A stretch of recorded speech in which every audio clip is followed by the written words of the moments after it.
እያንዳንዱ ኢትዮጵያዊ ያለበት የውጭ ዕዳ መጠን ከ$575 በላይ መድረሱ ተነግሯል። ይህም ኢትዮጵያ ከፍተኛ የብድር ጫና ካለባቸው ሀገሮች መካከል አንዱ አድርጓታል ተብሏል። በሌላ በኩል ደግሞ አዲስ ይፋ ስለተደረገው የ2575 የመኖሪያ ቤቶች መርሃ ግብር አዲስ መረጃ ይፋ ሆኗል። ቅድሚያ የሚሰጣቸውንና ምዝገባን በተመለከተ ስለሚኖረው ሂደት መረጃውን አግኝተናል። ሰላም ቤተሰቦቻችን፣ መረጃዎቹን የት ሀገርና የት ከተማ ሆናችሁ እየተከታተላችሁ እንደምትገኙ በሐሳብ መስጫው ላይ ጻፉልን። በየትኛው ርዕሰ ጉዳይ ላይ መረጃ እንድናቀርብላችሁ እንደምትፈልጉ ማሳውቁን። አሁን ዝርዝር መረጃዎቹን አንድ በአንድ ወደ እናንተ እናደርሳለን። እስከ መጨረሻው አብራችሁን ቆዩ።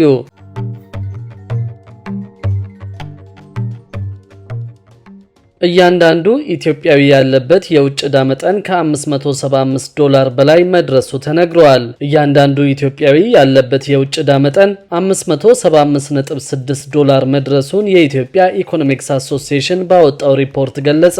አሶሲዬሽኑ የሀገሪቱን ከ2001 እስከ 2023 የኢኮኖሚ አፈጻጸም አስመልክቶ ባወጣው ሪፖርት ኢትዮጵያ እስከ 2026 ድረስ ያለባት የብድር መጠን $62.5 ቢሊዮን መድረሱን እና እያንዳንዱ ኢትዮጵያዊም የተጠቀሰው መጠን የውጭ ዕዳ እንዳለበት ጠቁመዋል። የብድር ጫናው እንዲበዛ ካደረጉ ምክንያቶች መሃል የመንግስት ወጪ አስተዳደር አቅም ማነስ፣ የፕሮጀክቶች አፈጻጸም ደካማነት፣ ኢኮኖሚውን ሊደግፉ የሚችሉ ፕሮጀክቶችን አለማስፋት፣ የውጭ ንግድ መቀዛቀዝና የማምረት አቅም እየቀነሰ መምጣት ዋነኛዎቹ እንደሆኑ ሪፖርቱ ጠቅሷል። በማህበሩ ከፍተኛ የማክሮ ኢኮኖሚ ተመራማሪ ዶክተር ናስር የኑስ ከዚህ በፊት ሀገሪቱ ለተለያዩ ፕሮጀክቶች ከተለያዩ ተቋማትና ሀገሮች የተበደረቻቸው ብድሮች ውጤታማ አለመሆናቸው ዋነኛ የብድር ጫና ምክንያት መሆናቸውን አስረድተዋል።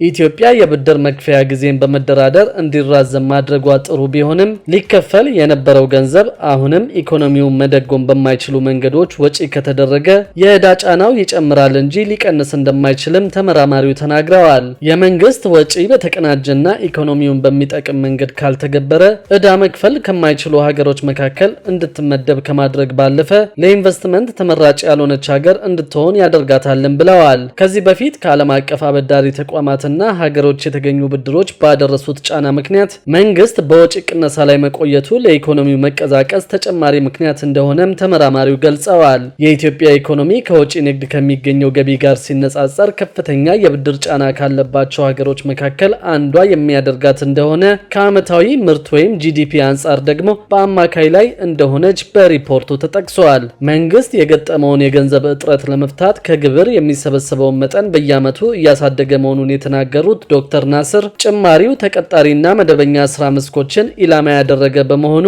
የዋጋ ግሽበትን ከማባባስ ባለፈ ሀገራዊ የኢኮኖሚ መረጋጋትን አላመጣም ብለዋል። በመሆኑ መንግስት ለኢኮኖሚው ተጨማሪ አቅም የሚሆኑ ፕሮጀክቶችን ማስፋት፣ አዳዲስና ያልተለመዱ የግብር መሰብሰቢያ አማራጮችን በመፈለግ የዋጋ ግሽበትን በማያባብስ ከተቋማት ጋር መናበብን መሰረት ባደረገ መንገድ እንዲተገበርም ተመራማሪው አሳስበዋል። በከተማ ከሚኖረው ማህበረሰብ ውስጥም ከ25 በመቶ በላይ የሆኑ ሴቶች ስራ አጥ ናቸው የተባለ ሲሆን ሀገሪቱ ከ1993 ዓ.ም ጀምሮ እየተገበረችው ያለው የስነ ህዝብ ፖሊሲ ከአሁኑ ወቅታዊ ሁኔታ ጋር ተመጋጋቢ እንዳልሆነም ተገልጿል። ከፈረንጆቹ ከ2020 ጀምሮ የኢትዮጵያ መንግስት ተገማች አለመሆን፣ የህዝብ እምነት ማጣት፣ መግባባት ላይ ያልተደረሰባቸው የልማት ስራዎች መኖር፣ ግጭቶችና የውጭ ኢንቨስትመንት እንቅስቃሴዎች መቀነስ የመንግስትን አቅም እንዳዳከሙ አሶሲዬሽኑ በሪፖርቱ አመላክቷል። በሌላ በኩል ደግሞ አዲስ ይፋ ስለተደረገው የ2575 የመኖሪያ ቤቶች መርሃ ግብር አዲስ መረጃ ይፋ ሆኗል። የኢትዮጵያ ንግድ ባንክና የአዲስ አበባ ከተማ አስተዳደር በ2575 በአዲስ አበባ ከተማ የሚገኙ የመንግስት ሰራተኞች የቤቶች ልማት ፕሮጀክት በጋራ ለማልማት የመግባቢያ ስምምነት ተፈራርመዋል። የስምምነት ፊርማውን የአዲስ አበባ ከተማ ቤቶች ልማትና አስተዳደር ቢሮ ኃላፊ ወይዘሮ ቅድስት ወልደ ጊዮርጊስና የኢትዮጵያ ንግድ ባንክ ፕሬዝዳንት አቶ አቢሳኖ በጋራ ፈርመዋል። የአዲስ አበባ ከተማ አስተዳደር የቤቶች ልማት አስተዳደር ቢሮ ኃላፊ ወይዘሮ ቅድስት ወልደ ጊዮርጊስ በስምምነቱ ስነ ስርዓት ላይ እንደገለጹት ስምምነቱ ቤት የሌላቸው የመንግስት ሰራተኞችን ችግር ለመቅረፍ የሚያስችል መሆኑን ገልጸዋል። የመንግስት ሰራተኛው 25 በመቶ እንዲቆጥብ የሚጠበቅ ሲሆን 75 በመቶ በባንክ ብድር ይቀርባል ብለዋል። የብድሩ ጊዜ ለ20 ዓመት የሚከፈል መሆኑን ጠቅሰው 41 ሺህ በከተማዋ የሚገኙ የመንግስት ሰራተኞችን ተጠቃሚ የሚያደርግ መሆኑንም ጠቁመዋል። ከፕሮጀክቱ ፕሮጀክቱ የአዲስ አበባ መምህራን ቅድሚያ ተጠቃሚ እንደሚሆኑም ገልጸዋል። በመኖሪያ ቤት እጦት እየተቸገሩ የሚገኙ የመንግስት ሰራተኞች ፕሮጀክቱ ጥያቄያቸውን የሚመልስ መሆኑን አክለዋል። መምህራን ቅድሚያ እንዲሰጣቸው የተደረገበት ዋና ዓላማም ከዚህ በፊት ተደራጅተው እንዲሰጣቸው ሲጠይቁ የነበረ በመሆኑ ነው ብለዋል። በዚህም መሰረት ከ23000 በላይ የተደራጁ መምህራን መኖራቸውን አንስተው 350 የሚሆኑ የመምህራን ማህበራት መኖራቸውን ተናግረዋል። የባንኩ ፕሬዝዳንት አቶ አቤሳኖ በበኩላቸው ስምምነቱ የመንግስት ሰራተኞችን የቤት ችግር መቅረፍ የሚያስችል መሆኑን አመልክተው ባንኩም 120 ቢሊዮን ብር ብድር እንደሚያቀርብ ጠቁመዋል። የብድር ወለዱ 14 በመቶ መሆኑን ጠቅሰው ለ20 ዓመት የሚቆይ መሆኑን አስታውቀዋል። በፕሮጀክቱ ለ3 ዓመታት የግንባታ ጊዜና 1 ዓመት ደግሞ የብድር መክፈያ የእፎይታ ጊዜ ተሰጥቷል ብለዋል። ስምምነቱ የመንግስት ሰራተኞችን በተመጣጣኝ ዋጋ የቤት ባለቤት የሚያደርግ መሆኑን ጠቅሰው አላስፈላጊ ወለድ የሌለው መሆኑንም ተናግረዋል።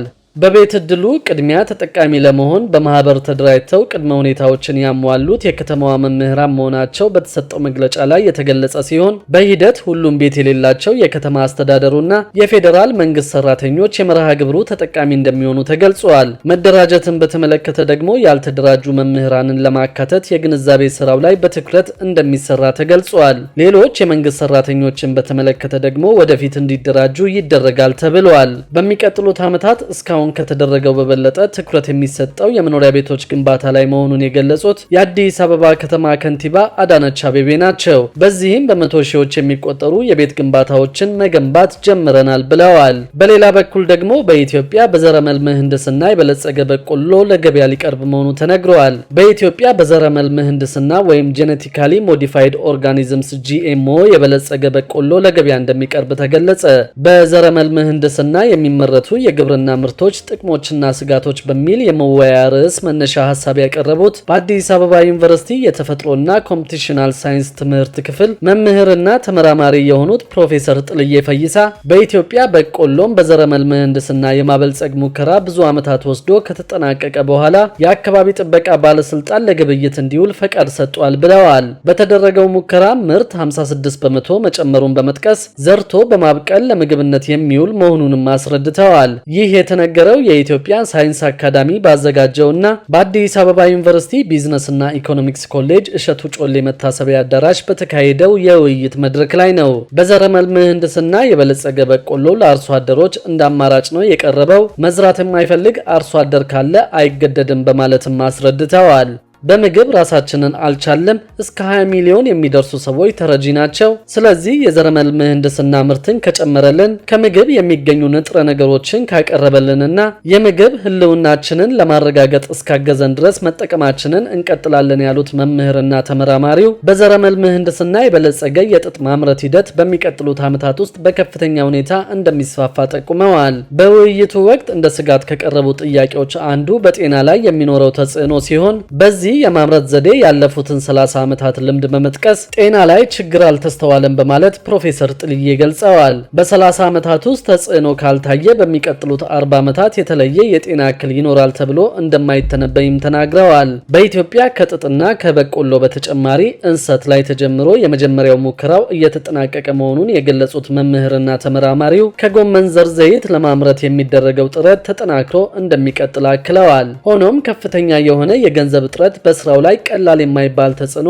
እንዳለውም ሳይጠቅሱ አላለፉም። ሌላው የውይይት መነሻ ሐሳብ አቅራቢ ፕሮፌሰር ፍሬው መክብብ የዘረመል ምህንድስና የሚገኝበት ባዮቴክኖሎጂ የኢትዮጵያ መጻኢ ዕድል የሚወስን እንደሆነ ተናግረዋል። የጥጥና የበቆሎ ዝርያዎች ለሀገሪቱ ተስማሚ መሆናቸውን ተለይቶ ኢኮኖሚያዊ ጠቀሜታቸው ታይቶ እንዲሁም አርሶ አደሩ ፈልጓቸው የተዘጋጁ ናቸው ብለዋል። እነዚህ አዝርቶች ድርቅን፣ በተባይ የሚደርስ ጉዳትንና አረምን መከላከል እንዲችሉ ተደርገው መዘጋጀታቸውን የገለጹት ደግሞ ሌላው የውይይት መነሻ ሐሳብ አቅራቢው ዶክተር ታደሰ ዳባ ናቸው። የዘረመል ምህንድስና የምግብ ህልውናን አያረጋግጥም፣ እንኳን 50 በመቶ 1 በመቶ ምርት አይጨምርም ሲሉ የሚሞግቱት ደግሞ የመወያያ ሐሳብ ያቀረቡት ዶክተር ጸደቀ አባተ ናቸው። የዘረመል ምህንድስና የምርት መጠንን ከጨመረ በሚቀጥሉት ዓመታት እናየዋለን፣ እኔ ግን ዘዴውን አልደግፍም ብለዋል። በፈረንጆቹ 2024 በዓለም ከ210 ሚሊዮን ሄክታር በላይ በዘረመል ምህንድስና መመረቱ በውይይቱ ላይ ተነግሯል። በዓለም አቀፍ ደረጃ በ70 ሀገሮች ፈቃድ ማግኘቱ የተገለጸ ሲሆን በዘረመል ምህንድስና አብቃይ ሀገሮች የተወሰኑ መሆናቸው ተገልጾ እነሱም አሜሪካ፣ ብራዚል፣ አርጀንቲና፣ ካናዳና ህንድ ቀዳሚዎቹ መሆናቸው ተገልጿል። በአፍሪካ ደግሞ ደቡብ አፍሪካና ሱዳን ተጠቃሽ መሆናቸውን ለማወቅ ተችሏል። በኢትዮጵያ ምን ያህል መጠን ይመረታል የሚለው እንደማይታወቅ ፕሮፌሰር ጥልዬ ገልጸዋል። በዓለም አቀፍ ደረጃ በ2034 ከዘረመል ምህንድስና ምርቶች አጠቃላይ ከ293 ቢሊዮን ዶላር በላይ ገቢ ይገኛል ተብሎ እንደሚታሰብ፣ ከዚህ ውስጥ የግብርና ምርቶች በ2025 ብቻ 24.7 ቢሊዮን ዶላር በላይ ገቢ ያስገኛሉ ተብሎ እንደሚጠበቅ ተጠቁመዋል። በዘረመል ምህንድስና መገኛቸው ኢትዮጵያ የሆኑ ምርቶች ላይ ሲተገበር ጥንቃቄ እንዲደረግ የመድረኩ ተሳታፊዎች አሳስበዋል። አሁን ስለ ዘረመል ምህንድስና ከመናገር ይልቅ ዓለም የደረሰበት ባዮሳይንስና አርቲፊሻል ኢንተለጀንስ ላይ ማተኮር እንደሚያስፈልግም ማሳሰቢያ ተሰጥቷል። ክቡራትና ክቡራን የአዲስ ቢዝነስ የዩቲዩብ ቻናል ተከታታዮቻችን ይህንን ቻናል ሰብስክራይብ ሳታደርጉ የምትከታተሉን ከሆነ ቢዝነስና ሌሎች ተያያዥ ጉዳዮችን በተመለከተ አዳዲስ መረጃ ለማግኘት የዩቲዩብ ቻናሉን ሰብስክራይብ በማድረግ ቤተሰብ እንድትሆኑም በትህትና እንጠይቃለን።